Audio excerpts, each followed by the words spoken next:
मेरे श्री राम आ ही गए।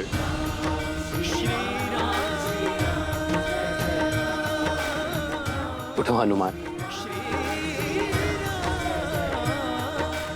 हनुमान का स्थान चरणों में नहीं,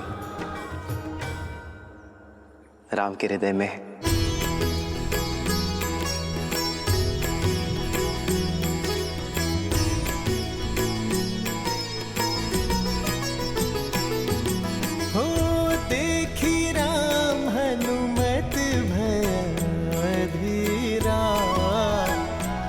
सन लागे नैनन से नीरा,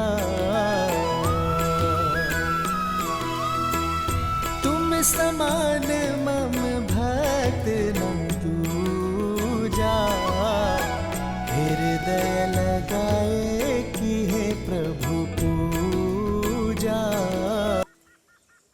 मैंने तो आपको पहचान लिया था, किंतु वानर राज सुग्रीव का मंत्री होने के नाते उनके लिए मैं सत्य को तथ्य में बदल रहा था। प्रभु, दुख तो केवल इस बात का है कि एक भक्त ने अपने भगवान को पहचान लिया था, किंतु भगवान अपने इस भक्त हनुमान को नहीं पहचानता। यदि पहचान लेता तो आपके ज्ञान का, प्रेम का और स्नेह का दर्शन कैसे कर पाता, और पहचानता भी कैसे हनुमान। आपने अपने ज्ञान से और वेशभूषा में इतना उलझा जो दिया था हमें। भूल हो गई प्रभु, भूल हो गई। एक भक्त को अपने भगवान के समक्ष ज्ञान और ब्राह्मण का वेश धर के नहीं, निश्चल मन और निर्मल तन के साथ जाना चाहिए।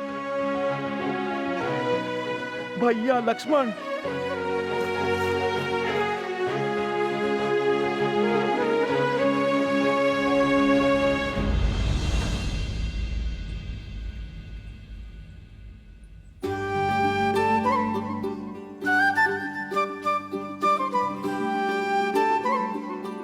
श्री राम प्रणाम। प्रणाम लक्ष्मण भैया। प्रणाम। प्रभु, ये नल है और ये नील महाराज सुग्रीव के मंत्री और अद्भुत अभियंता है दोनों। प्रभु क्षण भर में अत्यधिक सुंदर निर्माण करने में सक्षम है दोनों। बस श्री राम, जो भी सीखा है हनुमान जी से सीखा है, क्यों नील? उचित भ्राता। हनुमान, अब तो वानर राज के पास ले चलो हमें। प्रभु, आपके साथ जुड़ना तो महाराज सुग्रीव का सौभाग्य होगा। पत्नी के वियोग की जिस पीड़ा से आप आहत हैं, वो ही दुख उन्हें भी कचोट रहा है। आप दोनों की ये मित्रता केवल आप दोनों के लिए ही नहीं, बल्कि संपूर्ण संसार के लिए कल्याणकारी होगी। प्रभु, प्रभु आप आइए, आइए मेरे कंधों पर विराजमान होइए। मैं आपको ऋषिमुख पर्वत के शिखर पर महाराज सुग्रीव के पास ले चलता हूँ। नहीं नहीं, हम चलकर जा सकते हैं। आपके कंधों पर कैसे? माना कि आप बलिष्ठ हैं, परंतु हम दोनों का भार उठाकर पर्वत के शिखर तक चढ़ नहीं पाएंगे आप। लक्ष्मण भैया, आप जिसे भार कह रहे हैं ना, वो तो हनुमान के लिए एक त्योहार है, आनंद की बौछार है। लक्ष्मण भैया, प्रभु श्री राम के इस दास से आप ये शुभ अवसर मत छीनिए। मैं आपके प्रश्नों का उत्तर अभी दे देता हूँ।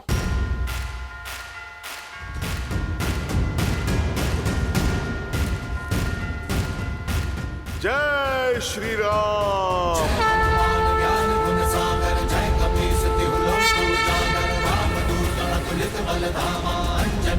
पवन सुत नामा, राम दुआरे तुम रखवारे, होत न आज्ञा बिनु पैसारे, आपन तेज समारो आपे, तीनों लोक हाथ के कापे।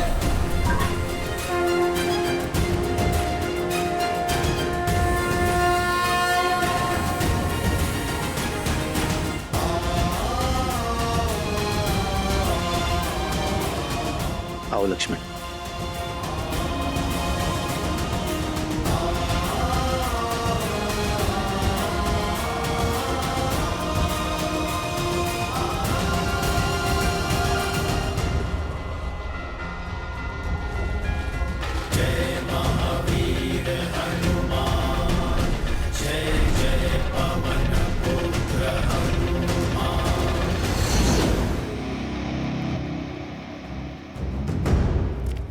चलो उठो, लंकेश तुमसे मिलना चाहते हैं। सुना नहीं, लंकेश ने तुम्हें स्मरण किया है, वो भी वहाँ जहाँ पर किसी को जाने की अनुमति नहीं है। जिसने भी प्रयास किया उसकी जीवन लीला समाप्त हो गई। यदि मिलना है तो यहाँ आ जाए, मैं कहीं नहीं जाऊंगी। बंदी होकर भी इतना अभिमान, इतना अहंकार। मत भूलो कि लंकेश की दया पर अब तक जीवित हो। भय का चिन्ह तक नहीं दिखाई दे रहा है मुख पर। भय उन्हें लगता है जिन्हें स्वयं पर विश्वास नहीं होता। लगता है तुम्हें बलपूर्वक ले जाना होगा। त्रिजटा, उठाओ इसे। चल उठ।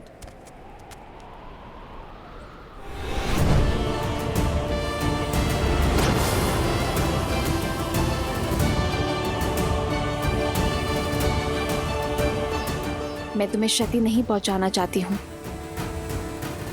जानती हूँ तुम केवल अपने महाराज के आदेश का पालन कर रही हो।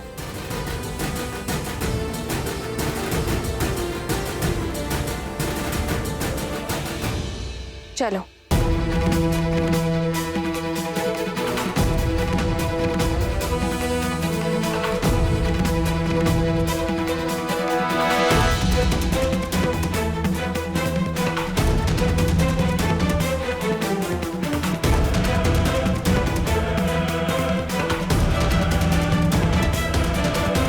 तुम्हारे अभिमान और निर्भयता दोनों का अंत होने को है। जहां लंकेश के अतिरिक्त आज तक कोई नहीं गया, उस मायावी स्थान से तुम्हारा बुलावा आना शुभ नहीं है। तुम्हें तनिक अंतिम बार देख तो लूं।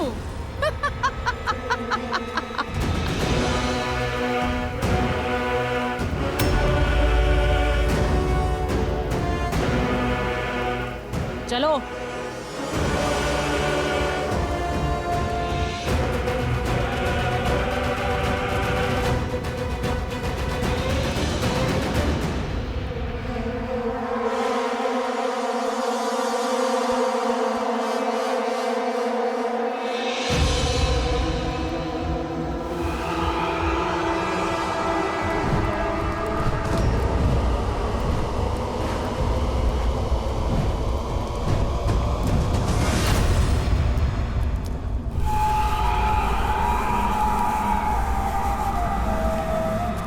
यहाँ से आगे तो हमें भी जाने की आज्ञा नहीं है।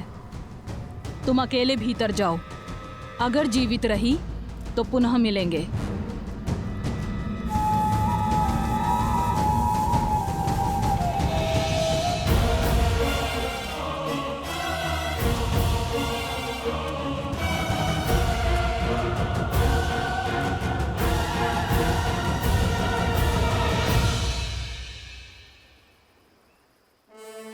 प्रणाम महाराज सुग्रीव। प्रणाम मुख्यमंत्री जामवंत। प्रणाम श्री राम। आसन ग्रहण कीजिए।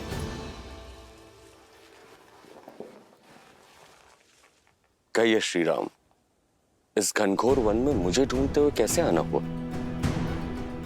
निर्वासित हूं, सैन्यहीन हूं, परंतु जो भी बन पड़ा मैं अवश्य करूंगा। हमें गंधर्व धनु और माता शबरी ने बताया कि आप ही हमारी सहायता कर सकते हैं। मैं? परंतु संकट क्या है?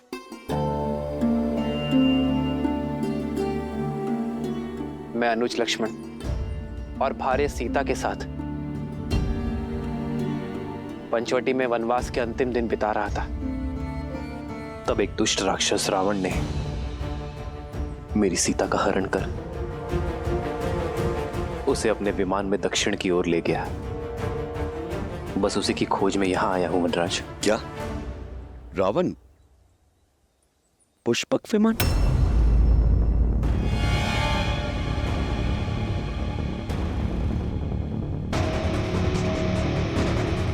क्या हुआ वानरराज? आप अचानक मौन हो गए। आपकी चिंता का कारण जान सकता हूं? श्री राम, मेरे पास कुछ है जो मैं आपको दिखाना चाहता हूं। हनुमान,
ये तो मेरी सीते के आभूषण है। ये आपको कहां से मिले महाराज? मेरे वानरों को वन में मिले थे। उन्होंने बताया कि हम वन में भोजन इकट्ठा कर रहे थे, तभी आकाश से आकर ये गिरे। हमने देखा एक विमान में कोई राक्षस किसी स्त्री को ले जा रहा था। यानी मेरी सीता, मेरी सीता पीड़ा में थी। वो मुझे सहायता के लिए पुकार रही थी और मैं उसकी सहायता नहीं कर सका। लक्ष्मण, ये मेरे सीते के ही आभूषण है ना? देखो लक्ष्मण, क्षमा कीजिए भैया, परंतु मैं इन आभूषणों को नहीं पहचानता। आज तक मैंने भाभी माँ को केवल उनके चरणों से ही देखा है। मैं तो उन्हें उनके चरणों से ही पहचानता हूं भैया। उनसे दृष्टि मिलाकर बात करने का दुस्साहस आज तक नहीं किया मैंने। अन्य आभूषणों का तो ज्ञात नहीं, किंतु प्रतिदिन उनके चरण स्पर्श करने के कारण मैं ये अवश्य जानता हूं कि ये पायल निश्चित रूप से भाभी मां गई है।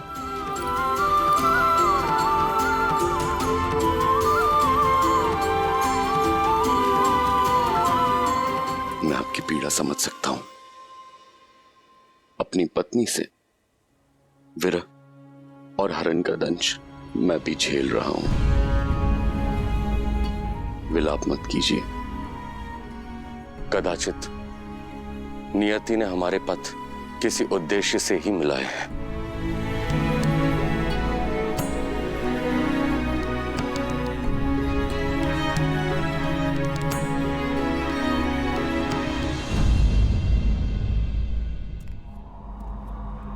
अग्निना रयिमश्मपव यशसं वीरवत्तमं पोषमे दिवे दिवे दिवे दिवे यशसं वीरवत्तमं।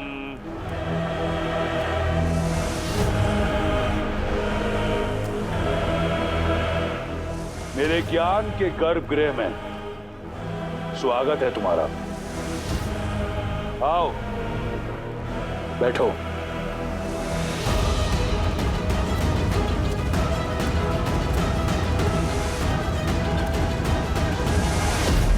ये ग्रंथ, ये ज्ञान कठोर परिश्रम से पाया है मैंने। वेद, पुराण, शास्त्रों में सबसे बड़ा ज्ञानी हूं मैं। इतना कि स्वयं ब्रह्मा भी वाद विवाद में मुझसे कतराएंगे, क्योंकि ज्ञान ही तो है जो साधारण को असाधारण बना देता है। अपनी घोर तपस्या से मैंने इस ज्ञान को अपना शस्त्र बनाया है। मैंने तुम्हें यहां इसलिए बुलाया क्योंकि तुम ज्ञान की नगरी मिथिला से हो। तुम मेरी बुद्धिमत्ता और ज्ञान को पूरी तरह पहचान पाओगी। अब बताओ, क्या है तुम्हारे राम में इतना ज्ञान? मेरे इस ज्ञान के सागर के समक्ष क्या मात्र एक बूंद ज्ञान है तुम्हारे उस वनवासी के पास? क्या नहीं हूं मैं उस वनवासी से श्रेष्ठ? ना तो ये श्लोक भी पढ़ा होगा। हे विद्वान, यथा नदी पर्वत शिलाशु पराक्रमी तमम विछिन्दति। अवश्य पढ़ा है।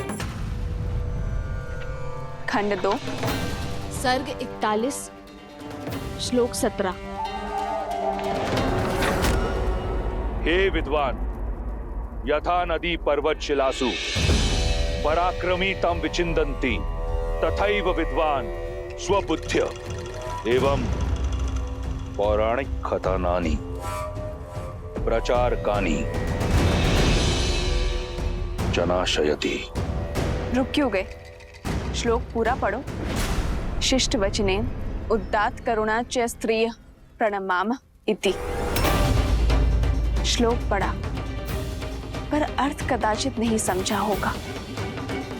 मैं बताती हूँ, जिसका अर्थ है, हे विदुषी, जिस प्रकार नदी का तीव्र भाव अपने साथ ऊंचे पर्वतों और शक्तिशाली चट्टानों को चकनाचूर कर देता है, उसी प्रकार एक स्त्री का ज्ञान हर मिथ्या, हर भ्रम को तोड़ने में सक्षम है।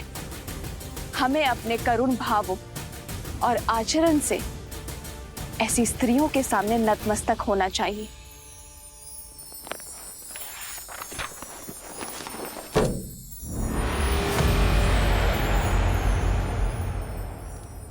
तुमने सब पढ़ा, प्रशंसा योग्य है, परंतु गुण कुछ नहीं, ये शोक है।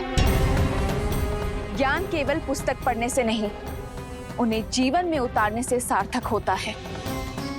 ज्ञान की लौ होते हुए भी अज्ञानता से, अहंकार से और अधर्म के तमस से घिरे हो तुम, और फिर अपनी तुलना मेरे श्री राम से करते हो। बुद्धि और चरित्र के बिना ज्ञान शून्य है।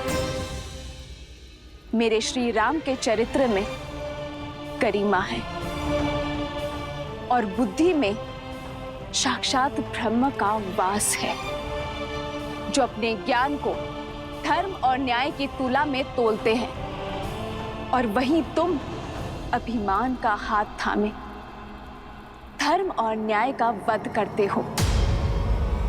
तो ऐसा ज्ञान किस काम का? वो मेरा आत्मविश्वास है। इस राक्षस के पास जब कुछ नहीं था, तब भी केवल आत्मविश्वास था। इस संसार ने मुझे कुछ दिया नहीं, मैंने जो पाया प्रहार से। वीर भोग्य वसुंधरा, जो वीर होता है ये धरा उसकी दासी है, और केवल वो वसुंधरा भोग सकता है। शास्त्र भी यही कहता है। और वीर किसे कहते हैं रावण? जो अपने साहस से, प्रयास से और परिश्रम से जीते, छल और माया से नहीं। मायावी अपना लक्ष्य कामना से पाते हैं, और वीर अपने कर्म से।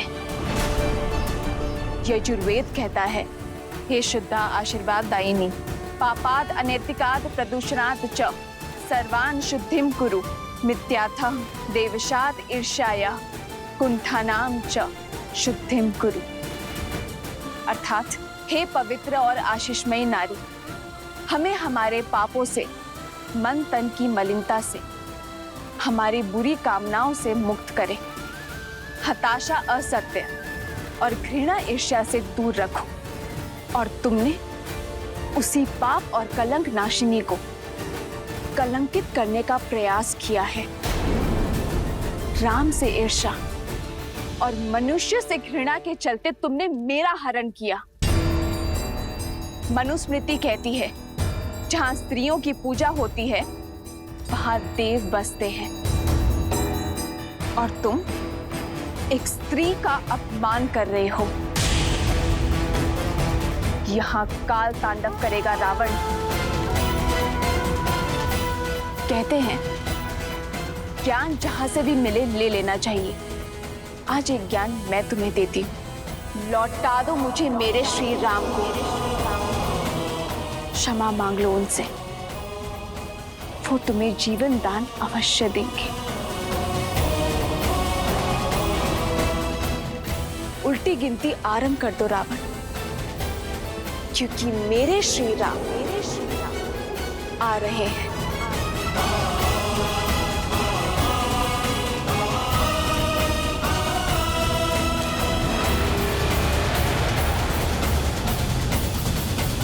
का प्रयोजन तो आपने जान लिया वानर राज, परंतु अपने कष्ट का कारण अब तक नहीं बताया आपने। आप इस पर्वत की ओट में क्यों छिपे हैं? और आपसे आपका राज्य, आपकी पत्नी कैसे छिन गए? राजपाट की ना तो मुझे कभी चाह थी और ना ही कभी आशा।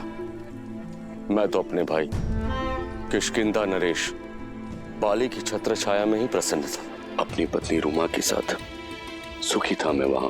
फिर एक दिन मायावी नामक एक राक्षस ने बाली को युद्ध की चुनौती दी और इस बात से बाली के अभिमान को ठेस पहुंच गई।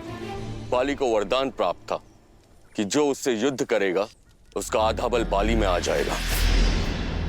परंतु मायावी और बाली के युद्ध ने मेरा पूरा बल ही छीन लिया, मेरा पूरा जीवन ही बदल दिया। बाले! बाले! कहाँ छुप कर बैठा है कायर? लड़ मुझसे, युद्ध कर! आज तेरा बल धराशायी होगा। बाहर निकल!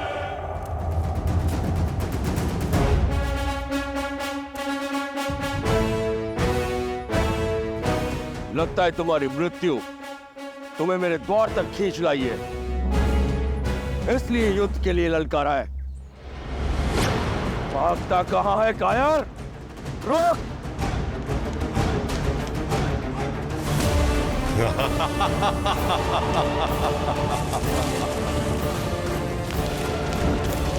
भैया एक क्षण रुकिए, सोचिए। पहले मायावी किष्किंधा आकर आपको ललकारता, फिर यहाँ गुफा में आकर छिप जाता। अवश्य कोई छल है। ये उस मायावी की गुफा है, भीतर मत जाइए। क्या हुआ? अपने भाई के बल पर विश्वास नहीं रहा या माता के दूध का तेज चूक गया है? मैं बाली हूं, बाली। किसी का भाई नहीं है मुझे। परंतु भैया ये तो संसार जानता है, फिर क्यों गुफा में जाना है? ताकि किष्किंधा जान सके कि उनका राजा अभी भी उनकी रक्षा में सक्षम है। बिना युद्ध के लौटा तो प्रजा समझेगी कि बाली भगोड़ा है। मैं ऐसे नहीं जाऊंगा, तुम यहीं पर प्रतीक्षा करो। मैं इस कथा का अंत करके आता हूं। किंतु भैया मेरा निर्णय अटल है सुग्रीव। और सुनो, यदि गुफा से दूध की धारा निकलती है तो समझना कि मायावी मारा गया, क्योंकि मायावी के रक्त का रंग श्वेत होता है। और यदि रक्त बहता दिखे तो जान लेना कि इस बाली का अंत हुआ। भैया राज सिंहासन कांटों का होता है सुग्रीव, उसे अपना बनाए रखने के लिए रक्त बहाना पड़ता है, कभी शत्रु का या कभी स्वयं का। यदि रक्त की धारा बहे और मैं लौट के ना आऊं, इस गुफा को बंद करके किष्किंधा का संचालन करना, ताकि मायावी दोबारा संकट ना बन सके।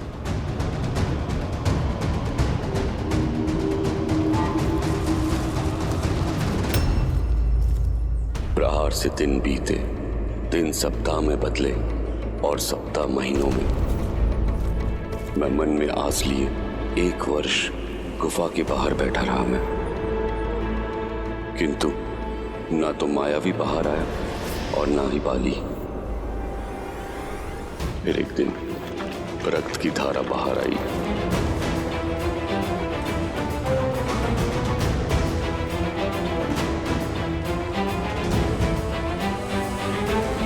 भैया बाकी भैया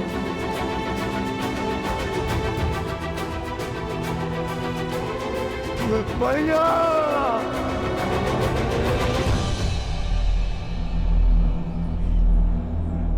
रक्त की धारा देख मुझे लगा मेरा भाई मर गया। किसी भांति अपने आंसू रोक किष्किंधा की सुरक्षा का दायित्व उठाने चल पड़ा।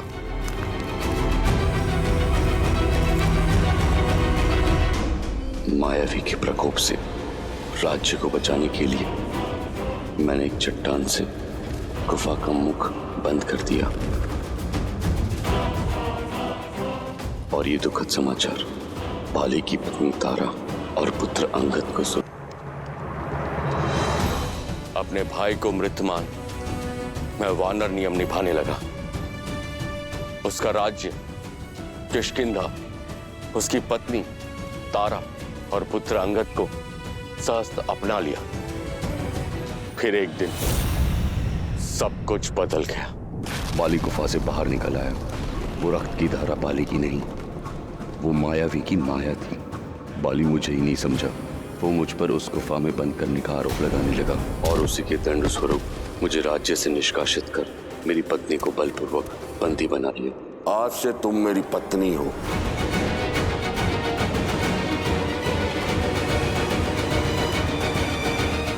यदि आज मैं जीवित हूं तो हनुमान की सहायता और ऋषि मतंग के श्राप के कारण, जो बाली को यहां आने से रोके हुए हैं। उसे श्राप है, यदि उसने ऋषिमुख पर्वत पर अपना पैर भी रखा तो उसके सिर के 100 टुकड़े हो जाएंगे। किंतु जीवित रहने का एक दंश भी है। मुझे अपनी पत्नी का वियोग, उसकी पीड़ा के आभास के साथ ही जीना है। आपके भाई ने जो आपके और आपके पत्नी के साथ किया, उसके लिए उसका केवल एक ही दंड है, मृत्यु।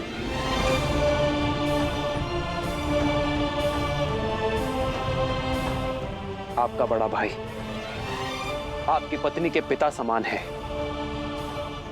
और बाली के कृत्य से नारी की गरिमा तार तार हुई है और ऐसे अधर्मी को जीवित रहने का कोई अधिकार नहीं है। उचित कहा भैया, बाली को उसके पापों का दंड अवश्य मिलना ही चाहिए। परंतु कैसे? महाबली है वो, मुझ में उनसे लड़ने का सामर्थ्य नहीं है। और कोई भी लड़े, जो उसके समक्ष जाएगा उसका बल आधा हो जाएगा। महाराज सुग्रीव, आप मन से भय को निकाल फेंकिए। जब नौका समक्ष है तो जलधारा अवश्य पार होगी, क्योंकि मेरे प्रभु श्री राम आ गए हैं, जिनके स्पर्श से पत्थर में भी प्राण खिल जाए। महाराज सुग्रीव, वो अवश्य ही कोई मार्ग निकालेंगे। नियति ने आप दोनों को किसी उद्देश्य से ही मिलाया है। यदि आप प्रभु श्री राम से संधि कर लें तो आप में बल भी आ जाएगा और सामर्थ्य भी। हनुमान, संधि के अपने कुछ नियम होते हैं। वो या तो दो राज्यों के बीच होता है या दो राजाओं के बीच होती है, किंतु यहाँ ना राम के पास कोई राज्य है ना ही तुम्हारे पास, तो ये संधि किस आधार पर होगी? स्वामी, आपने सुना अंगद क्या सूचना लेकर आया है?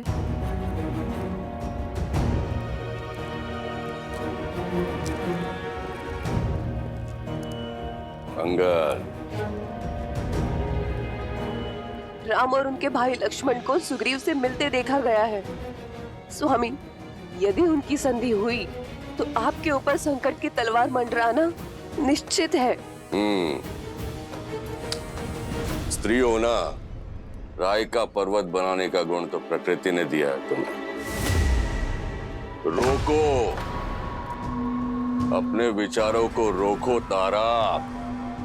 महाबली हूं मैं, इस ब्रह्मांड का सबसे शक्तिशाली जीव हूं मैं। और तुम कहती हो कि मुझे सुग्रीव से संकट है, जो मुझसे भयभीत होकर ऋषिमुख पर्वत पर जाकर छुपा है। मुझे उन वनवासियों से क्या संकट, जो स्वयं अपने राज्य से निष्कासित कर दिए गए हैं, जिनके पैरों में कांटों से बचने के लिए पादुकाएं नहीं है, वो मेरे मार्ग का कांटा क्या बनेंगे?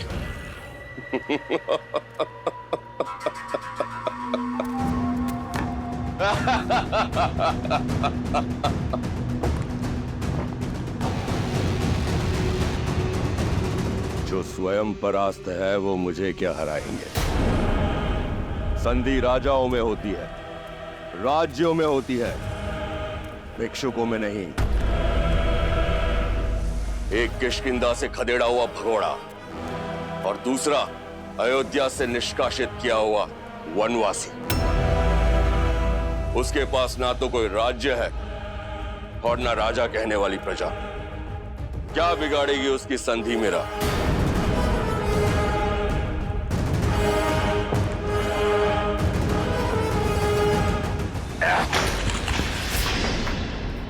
अंगद, पुत्र अंगद, उचित अनुचित का निर्णय बल से होता है। यही युद्ध नीति है और यही राजनीति।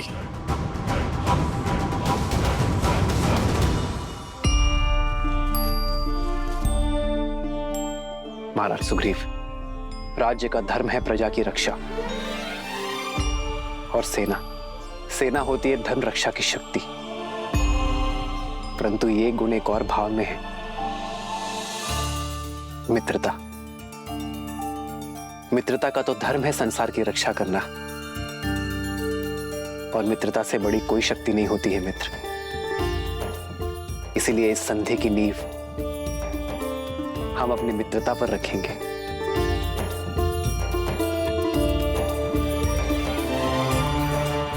मित्रता एक ऐसा बंधन है जो हर संबंध से ऊपर है। हम अपना मित्र स्वयं चुनते हैं, और वही हमारा जीवन, हमारा पथ, हमारा व्यक्तित्व और हमारा भविष्य निर्धारित करता है। मित्रता से बड़ा और सच्चा दूसरा कोई संबंध नहीं है। जिसने अपने जीवन में एक श्रेष्ठ मित्र बना लिया, उसने राज्य और राज्य का सुख सब पा लिया मित्र।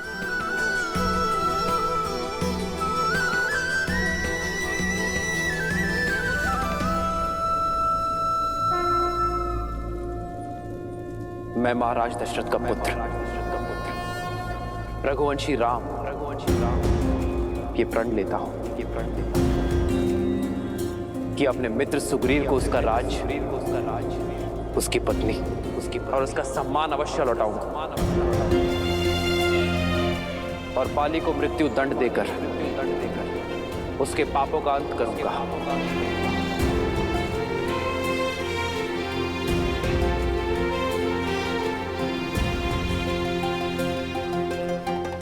और इसके बदले ना ही मुझे सुग्रीव से कोई आशा है और ना ही कोई मांग। प्रभु श्री राम की जय, प्रभु श्री राम की जय। धन्य हैं आप प्रभु, आप धन्य हैं।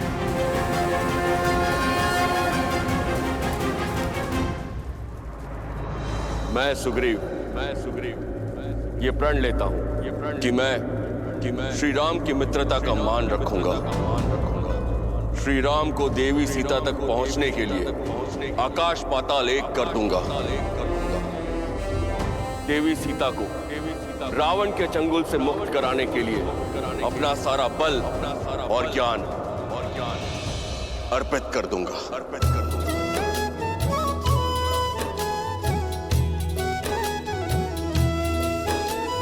तब हनुमंत उभय की सब कथा सुनाई, पावक साखी दे करी जोरी प्रीत दृढ़ाई।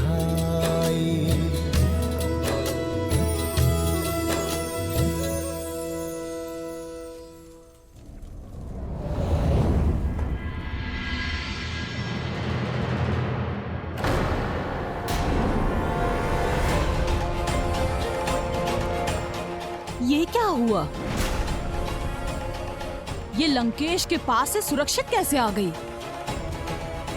क्या रहस्य हो सकता है इसका? इस कक्ष में जाने वाला और महाबली लंकेश के साथ शास्त्रार्थ करने वाला कभी सर उठा के वापस नहीं आया, और तुम? हमें अनदेखा मत करो सीता, हमारे प्रश्नों का उत्तर दो।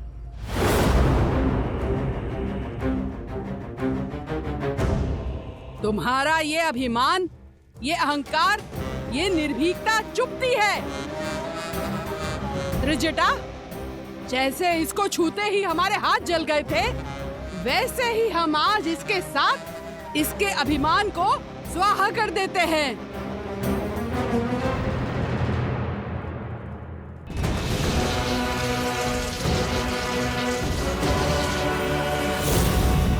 कहो, आज से तुम हमारी कही हुई बात सदैव मानोगी।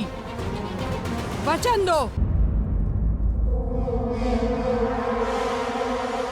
ये क्या हो रहा है?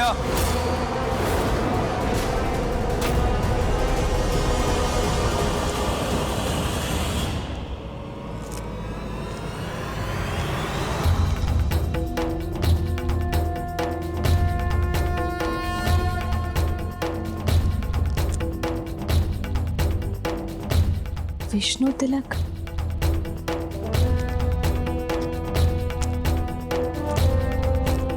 यह धर्म करने का दुस्साहस कैसे किया तुम दोनों ने? लंका के आतिथ्य को बुलाकर लंकेश के अतिथि के साथ ऐसा दुराचार। जाकर बताओ मैं लंकेश को। इनकी देखभाल की आज्ञा का निरादर कर अपनी सीमाओं को लांघ रही हो तुम दोनों। फेंको फेंको खड़क। भूल हुई हमसे, क्षमा कर दीजिए। लंकेश से कुछ मत कहिएगा। ऐसी भूल आगे से नहीं होगी। इसे मेरी अंतिम चेतावनी समझो। जाओ यहां से।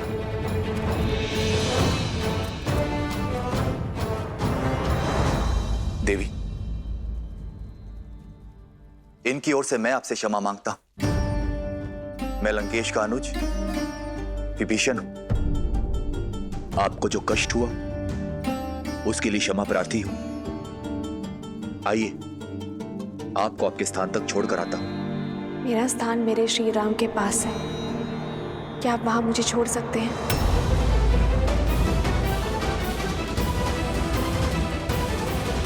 आपकी पीड़ा अब से मेरी हुई मित्र, इसलिए बिना एक पल व्यर्थ किए अपना राज और अपनी पत्नी को पुनः पाने का मार्ग प्रशस्त कीजिए। कैसा मार्ग?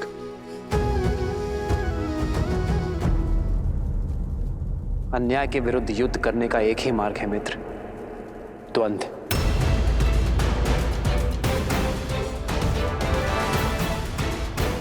आप बाली को द्वंद्व युद्ध के लिए चुनौती देंगे। क्या? बाली से युद्ध?